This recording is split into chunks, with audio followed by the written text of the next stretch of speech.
Microphone directivity option, Supercardioid.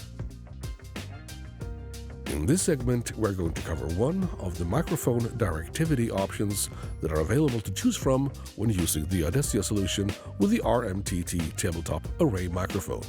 The default directivity is the unique Yamaha auto voice tracking.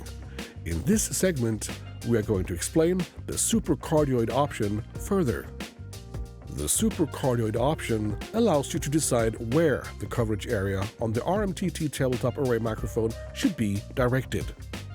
This allows you to direct the focus to where each speaker is seated. You can have up to 4 active coverage areas on each RM-TT tabletop microphone. The Supercardioid option has a narrowed coverage area for each channel compared to cardioid, but a wider coverage area compared to hypercardioid.